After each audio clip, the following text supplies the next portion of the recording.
Right. So కూటమితో కలిసి రాష్ట్రంలో అధికారంలోకి వచ్చారు. కానీ బీజేపీ సొంతంగా ఎదగడానికి బలపడడానికి ఎలాంటి చర్యలు తీసుకుంటున్నారు?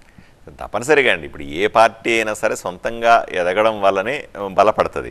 సో మేము కూడా మమ్మల్ని విస్తరించుకోవాల్సిన అవసరం ఉంది, పార్టీని పెంచుకోవాల్సిన అవసరం ఉంది. ప్రతి ఒక్కసారి 8 సీట్లతో ఈసారి 8 ఎమ్మెల్యేలు 3 ఎంపీలతో మాత్రమే మేము ఈరోజు చట్టసభల్లో ఉన్నాం. దీన్ని కనీసం వచ్చే ఎన్నికలకైనా సరే పెద్ద ఎత్తున బలాన్ని సమీకరించుకొని పెద్ద పార్టీగా అవతరించాల్సిన అవసరాన్ని కూడా మా పార్టీకి తెలుసు. సో ఆ పని కూడా చేస్తాం. సంస్థాగతంగా అంటే పార్టీ పరంగా బలపడుతూనే ప్రభుత్వంలో ప్రజల్లో విశ్వాసాన్ని తీసుకునే ప్రయత్నం చేస్తాం. అది మా భారతీయ జనతా పార్టీకి వెన్నతో పెట్టిన విద్య, దాంట్లో ఏం అనుమానం లేదు. రాబోయే రోజుల్లో చూస్తారు. పార్టీని బ్రహ్మాండంగా మేము ఆల్రెడీ పని మొదలుపెట్టాం.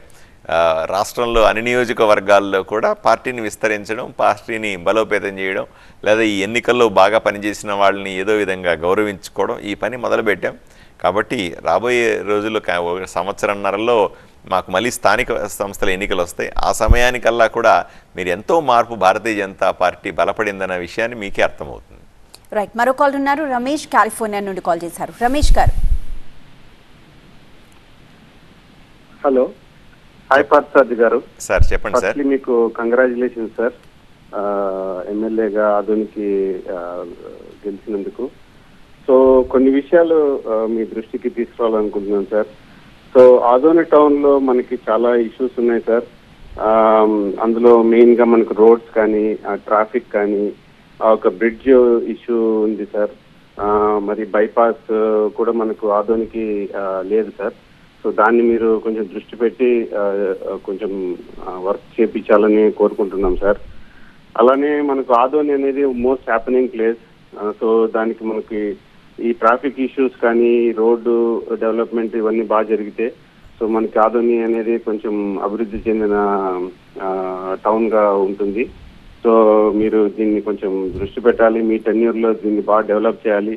సో డెవలప్డ్ ఆదోనిగా చూడాలని అనుకుంటున్నాం సార్. ధన్యవాదాలు రమేష్ గారు. మీరు మీ సొంత గడ్డ మీద చూపిస్తున్నటువంటి ప్రేమాభిమానాలకు నా నిజంగా కృతజ్ఞతలు తెలియజేస్తా ఉన్నాను. మీలాంటి వాళ్ళందరూ కూడా, ఎన్ఆర్ఐలందరూ కూడా వివిధ దేశాల్లో ఆదోనిలో పుట్టి పెరిగి ఆదోనితో అనుబంధం ఉండి వివిధ దేశాల్లో ఉన్నటువంటి వాళ్ళందరికీ కూడా నేను విన్నవించుకుంటా ఉన్నాను. దయచేసి మీరు ఇండియాకు వచ్చినప్పుడు ఆదోనిని విజిట్ చేయండి. ఆదోనిలో జరుగుతున్న అభివృద్ధిని చూడండి. ఆదోని ఇప్పటిదాకా నలిగిపోయింది, బాగా చితికిపోయిన ఆదోనిని నేను పునర్నిర్మించడానికి నా శాయశక్తిలా ప్రయత్నం చేస్తూ ఉన్నాను. అక్కడ ప్రజల సహకారం తీసుకుంటున్నాను.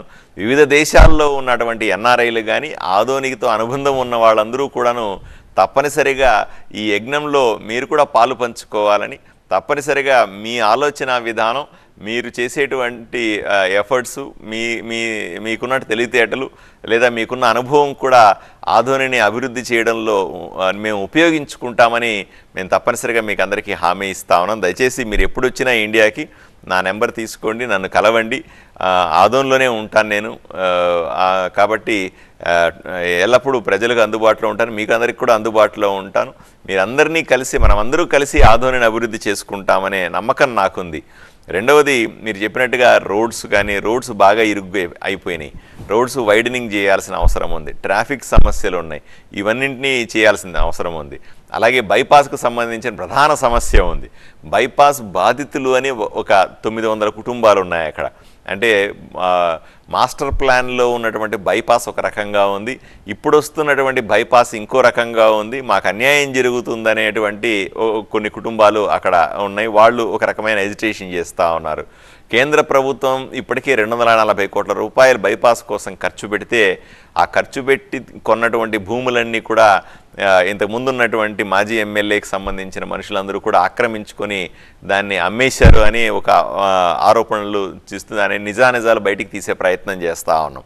ఇవన్నీ కూడా ఒకప్పుడు రెండవ బాంబే అని పిలుచుకునేటువంటి ఆదోన్ని ఈరోజు పూర్తిగా చితికిపోయి సర్వనాశనం అయిపోతున్నటువంటి ఆదోనిని మనం కళ్ళతో చూస్తూ ఉన్నాం.